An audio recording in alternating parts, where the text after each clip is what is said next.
Okay, page 838. Vehicle extrication incident, size up, and stabilization. Add this to your notes.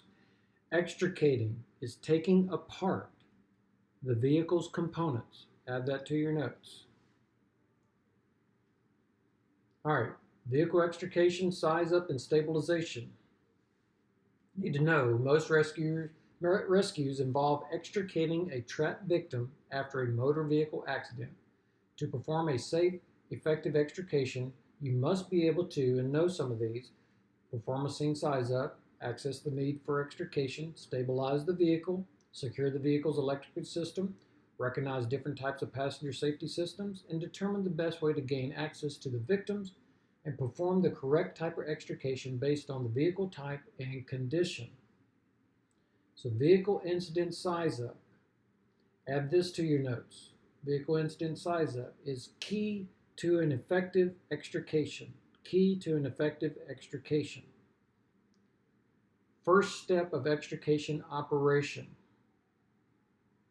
You need to know.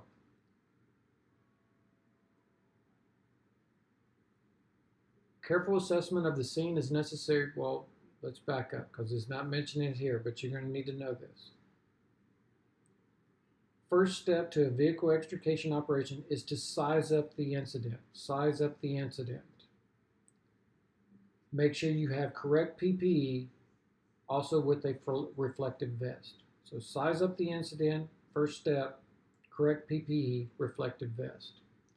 Careful assessment of the scene is necessary to prevent injuries, prevent further injuries, to prevent injury to the rescuers, further injuries to the victims, identify potential hazards, clarify required tasks, identify needed resources. As you approach the scene, be observant and try to find answers for the following questions. What are the traffic hazards? What type of traffic control devices do I need? How many and what types of vehicles are involved? What type of fuel or power system did this vehicle use? Where and how the vehicles are positioned? Are the vehicles located in the roadway? How many victims are there? Is there fire or potential for fire? Is there a fuel or fluid leak? Are any hazardous materials involved? Do I have any kind of down utilities? Power lines, gas, water, those sort of things. Controlling hazards. Know that traffic is the primary hazard. Traffic is the primary hazard. Additional dangers. Fire, bloodborne pathogens, sharp objects, environmental conditions, roadway incidents. Roadway incidents are a major cause of firefighter injuries. Know that. Always follow proper safety procedures. Maintain constant situational awareness. Keep an eye on your traffic flow. Always stay with the protective barrier formed when the apparatus are securely parked on its scene.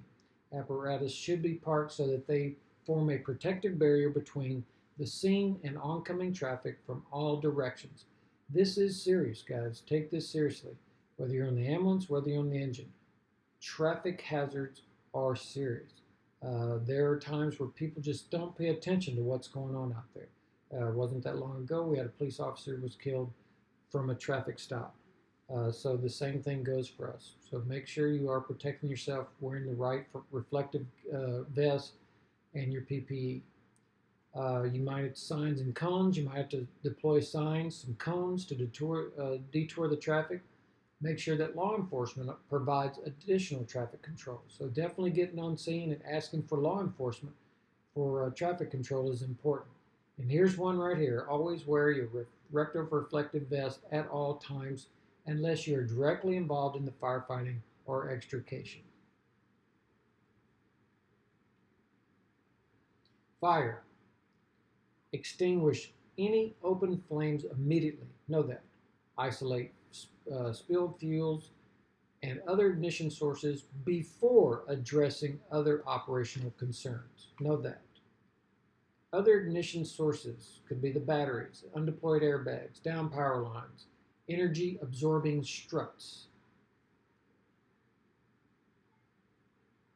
Okay, so we need to know how to isolate these hazards. So to isolate these hazards, know this: disconnect the vehicle batteries. Now know, add this, that this may be one of the final steps in stabilizing the vehicle. One of the final steps in stabilizing the vehicle is disconnecting the vehicle's batteries.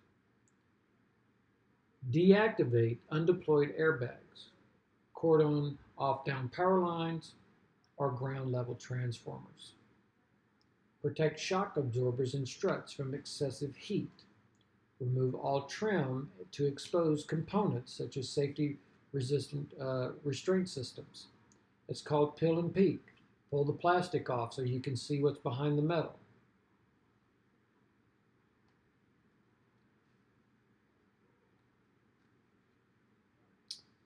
And avoid pyrotechnic seatbelt pretensioners. Additional hazards. Additional hazards may be found in the vehicle's trunk and interior. Could have commonly unencountered hazards, flammable adhesive, pressurized solvents, flammable liquids. Vehicle trunks can be used as a mobile illicit laboratory for drugs, weapons, or explosives. Vehicle wheels and tires, either on the vehicle or in the trunk, may also create a hazard.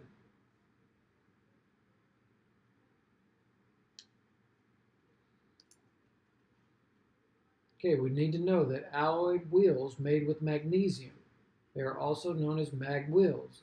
You need to know that they can burn with intense heat when exposed to fire. Make sure you know that. Wheels made from pure magnesium are no longer produced but may be still encountered. Make sure you know that. High pressure tires can create an explosion hazard when punctured or exposed to fire. Other vehicle components made with magnesium can cause high heat fires. Valve covers, steering columns, mounted brackets, transmission casings, frame supports, exterior body components. Bodily fluids. Bodily fluids can contaminate the interior and exterior of the vehicle. Always follow your bloodborne pathogen procedures. Wear appropriate protective clothing and equipment to avoid exposure. Boots and the cuff of the protective trousers can become contaminated from standing in blood and other bodily fluids. Be careful to avoid contaminants when removing your boots and protective trousers. Always follow your SOPs for decontaminating this protective equipment. And make sure you fill out any sort of reports. Make sure you get your gear that's changed if it is contaminated like that. Just let the battalion chief know, and they'll get you another set of gear for that day until yours gets cleaned. Broken glass and sharp metal edges. Cover sharp metal edges. Know this. You can cover sharp metal edges with short sections of used fire hose or strips of duct tape. You can clear broken pieces of glass away from the door sills and window edges. Always wear full PPE. Carefully remove glass or metal shards embedded in boots following the incident. Environmental conditions. Environmental conditions, if the roads are icy, be extra careful when dismounting the apparatus. You can use absorbent on the ice to protect other incoming responders until you are able to use sand or salt. Vehicle fuel types.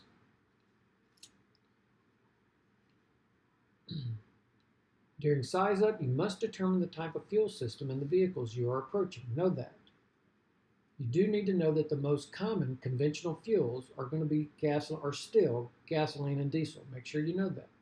Others you might run across: methanol, ethanol, natural gas, propane, hydrogen, electric, biofuels, alcohol blended. So there are many different fuel types, and you can sometimes know these alternative fuels by little symbols that you might see on the car. Conventional and alternative fuels ignite easily. Leaks from fuel lines and tanks must be controlled. Fire protection must be established to prevent ignition of fuel vapors. Minimum fire protection could be a single firefighter standing by with a portable extinguisher, or you may need to deploy a fully charged hose line. Electrically powered vehicles. Total electric vehicles, most of them still are considered short driving ranges, powered by a bank of batteries which must be plugged to charge. You also have gasoline electric hybrid vehicles. You use multi-propulsion systems for power that you can find. So again, a lot of these vehicles do have maybe like a green leaf or some sort of symbol that tells you this is an electric vehicle.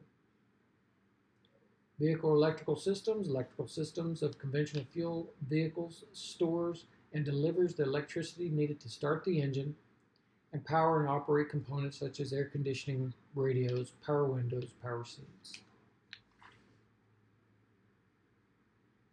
Okay, typical electrical systems is composed of, we need to know some of these. A battery that stores electricity, an alternator that produces electricity. You do have wiring, and you have fuses to protect the electrical system. And you have lights, fans, and other types of equipment that you might run across. I do not know what ancillary equipment is, so anyway, may have to look that one up. Know this, most are either 12 or 24 volt systems. Know that passenger vehicles and light trucks usually have 12 volt systems, and the larger vehicles and military vehicles can operate off 24 volt systems. Make sure you know that. We also need to know this. Danger associated with electric and hybrid vehicles is the high voltage stored within the batteries. Make sure you know that. Also know this. These wires can carry as much as 650 volts. They do have, should have a nameplate or logo to identify a hybrid electric vehicle. Rescue personnel attempting to isolate the electrical power system and batteries are exposed to dangers of electrical shock.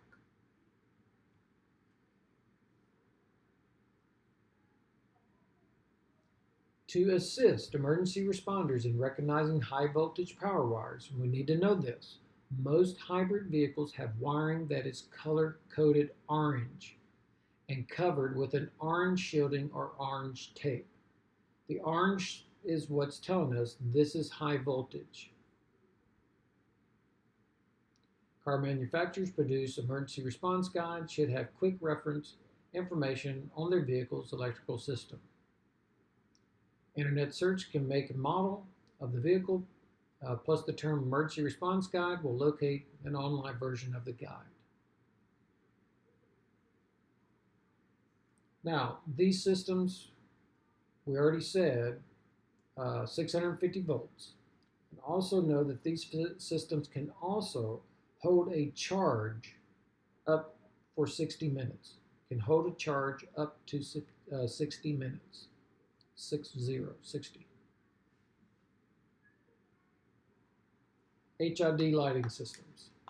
Headlight systems can incorporate conventional headlights or high-intensity discharge headlights. Conventional headlight systems are similar to standard residential light bulbs. HID headlights used in inert, pressurized neon gas to produce a slightly bluish looking light.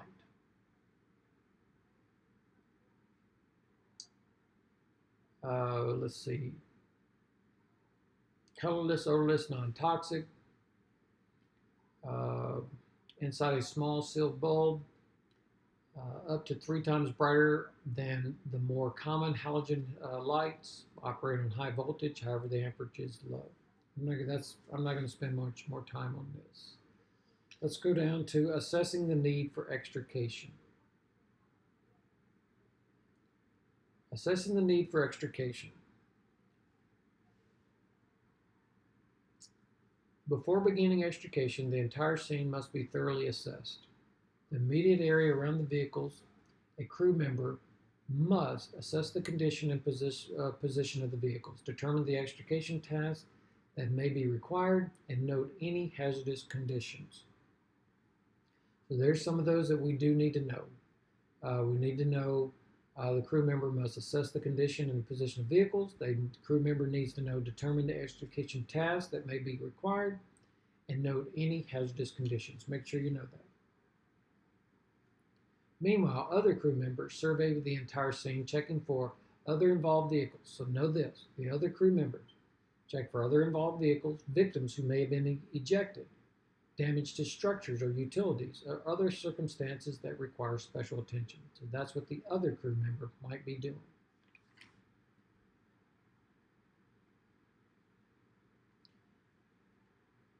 A firefighter trained in emergency medical care will determine the number of victims, know this, assess their injuries, and assess the extent of their entrapment. All of this information helps the IC determine the resources needed to stabilize the incident and the order in which the victims should be extricated. This is important. Seriously injured victims must receive higher priorities than those with minor injuries. Victims who are not trapped should be removed first to make room for rescuers who are trying to remove those who are entrapped.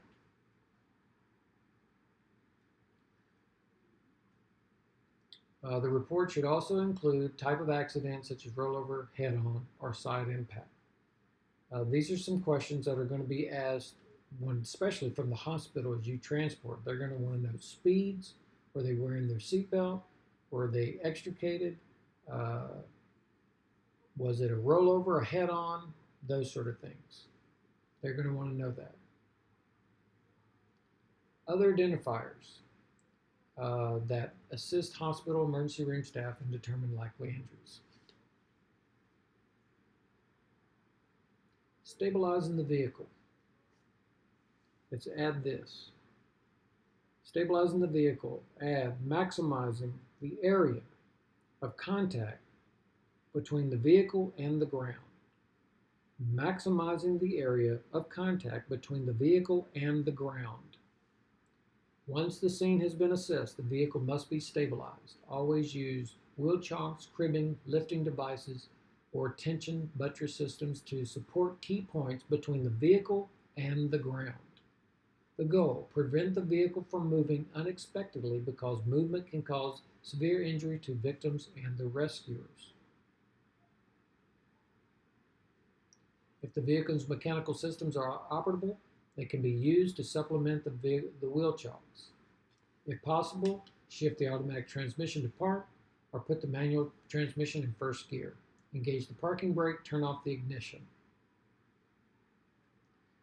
Never move, know this, never move a vehicle or attempt extrication until the vehicle has been fully stabilized, particularly if the vehicle is up on its side, upside down, or in danger of falling over a cliff, bridge, or overpass or embankment. So the first move might be assessing scene size up and getting the vehicle stabilized. Before you ever touch the patient, you may be stabilizing the vehicle. And never forget to check the ignition and make sure power is off. Also, know this, never place any part of your body under the vehicle while putting the stabilizing devices in place.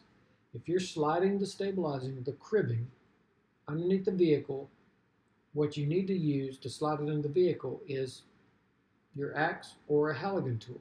Use the axe or the Halligan tool to slide under the vehicle. Don't put your hand underneath there.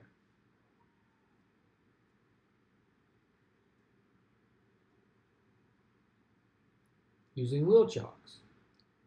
Vehicle with all wheels on the ground must be chalked to prevent horizontal movement. Know that. Chalking can be done with standard apparatus wheel chalk, pieces of cribbing, or other similar sized objects.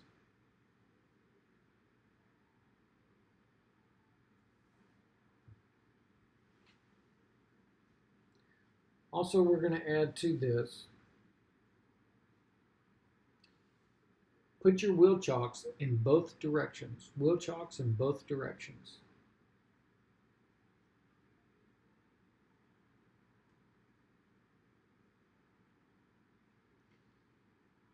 Okay, use cribbing materials typically used in a box formation. That's something I gave you earlier, so make sure you remember that. Cribbing pieces are typically pushed into position with a mallet or other piece of cribbing. Wedges may be necessary to ensure solid contact between the cribbing and the vehicle. Cribbing can be placed under the sides of a vehicle to prevent lateral movement. Using lifting devices.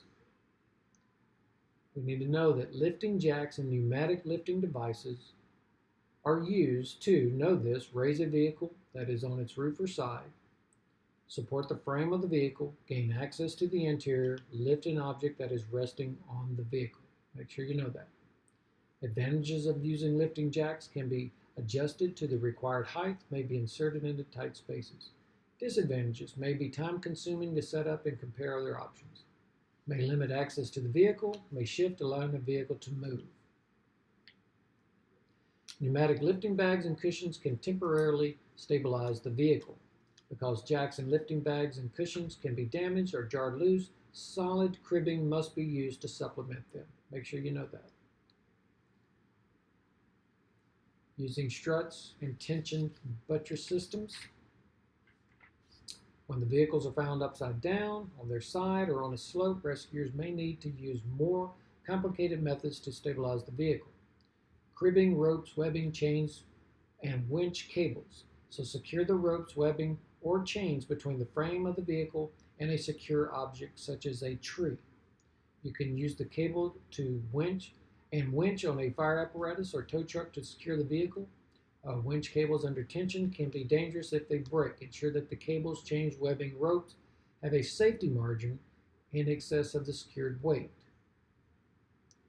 Adjustable struts. Adjustable struts can stabilize a vehicle on its side. Typically, it's going to consist of a tube attached to a base plate which spreads the vehicle's load.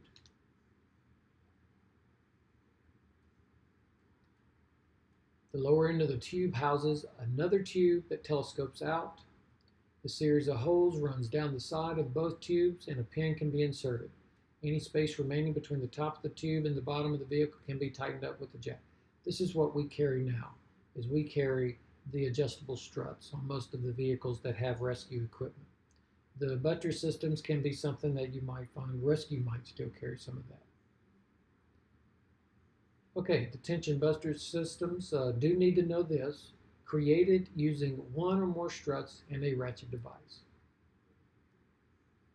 Applies laterally and upward force to a vehicle to decrease the likelihood of a tipping during a vehicle rescue operations. Multiple struts can be used to create a buttress system with a wider base.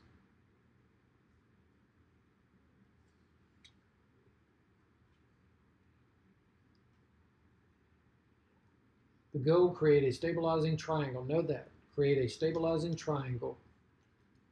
The wider the triangle's base, the stronger the buttress system.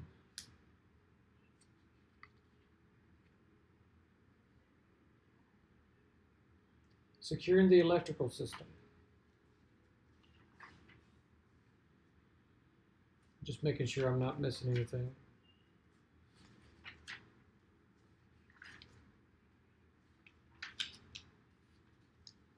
Okay, securing the electrical system. Add this. Securing the electrical system might be the final step in stabilizing the vehicle. I think we mentioned that earlier. You also need to know that the vehicle's electrical system must be shut down to eliminate potential source of ignition. In newer vehicles, cutting power is especially important. The electric power can activate the vehicle's restraint systems. That could further injure a victim or create an additional risk of ignition. Before shutting off the power, lower the power windows and unlock the power doors. Know that. Move the power seats back only if the victim's medical condition has been evaluated. It is safe to do so. Simplest method of shutting down electrical power is to turn off the ignition and remove the key. Will work on any type of car, both electric and non-electric. Non-electric vehicles include those that use conventional fuels, such as gasoline, diesel. If ignition is not accessible, disconnect or isolate the negative cables to the vehicle's 12-volt battery. Know that. Cut or remove the negative cable first, then the positive. Know that. Remove approximately 2 inches of each cable. Electric vehicles, general safety guidelines for EV or HEV, always assume that the vehicle is powered up despite the lack of engine noise. Place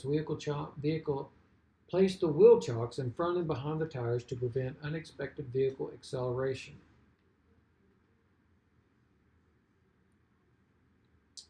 Place the transmission in park, turn off the ignition, disconnect the 12-volt electrical system. Disconnect or cutting the 12-volt negative and positive cables isolates the high voltage system. Because the vehicle can hold a charge from capacitors, that can cause a start, remove the key to a safe distance of 25 feet from the vehicle. Make sure you know that. And now with these little key fobs, that's definitely true of removing those, getting them away from the vehicle. Stabilize the vehicles and prevent unexpected airbag deployments. And know this, never touch, cut, or open any brightly colored cables or components protected by a brightly covered shield. That could be high voltage cable. Make sure you know that. Avoid piercing high voltage batteries. That could result in electrocution. Contact the local auto dealership for more information. Passenger safety systems. Seat belts and more advanced passenger safety systems pose an immediate danger to victims and rescuers. So some of these right here we'll go over. Supplemental passenger restraint systems, side impact protection systems, head protection systems, extendable rollover protection systems. Shutting down the electrical system can cut the power to these safety devices. Some can be activated in other ways, so you must know how to disable them individually. Seat belts. Modern seat belts include pre-tensioners that lock the belt during the crash to prevent further travel of the belt and the person wearing it. Make sure you know that. Pyrotechnic, if they are not disabled, they present a significant ignition hazard. Hidden inside the bead post or the center console can be assessed by removing the bead post. Control modules for the side impact protection system, also known as the side curtain airbags, may be located in the bead post area. So the side curtain airbags, bead post area. Do not cut into these units during extrication. That's why you want to take the plastic stuff off so you can see where this is at so you don't cut into it. Techniques to disable seatbelts and seatbelt pretensioners include cutting the seatbelt webbing, unbuckling, and retracting the seatbelts. Supplemental restraint systems and side impact protection systems.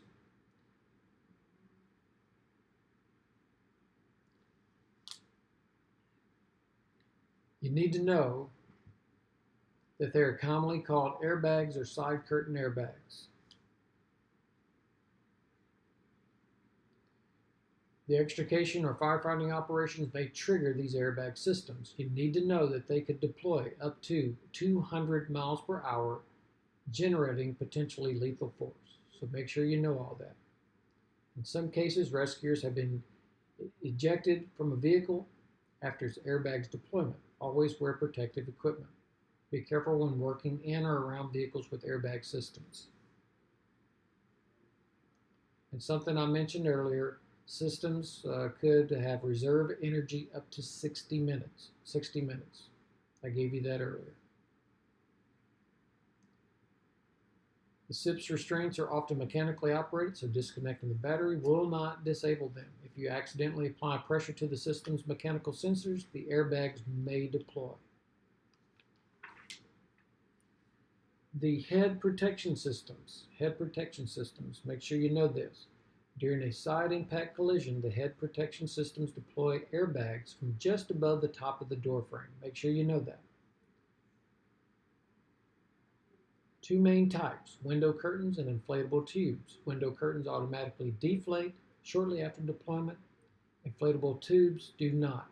Knife or sharp tool is typically used to puncture and deflate the tube. Rescuers working through a window opening may be directly in the deployment path of the head protection systems. Extendable rollover protection systems. You need to know that they deploy automatically if the vehicle rolls over. Make sure you know that. Found behind the front seat of small sports cars or the rear window deck of convertibles. If working in a vehicle with an undeployed rollover protection systems, you must stay in a safe working position.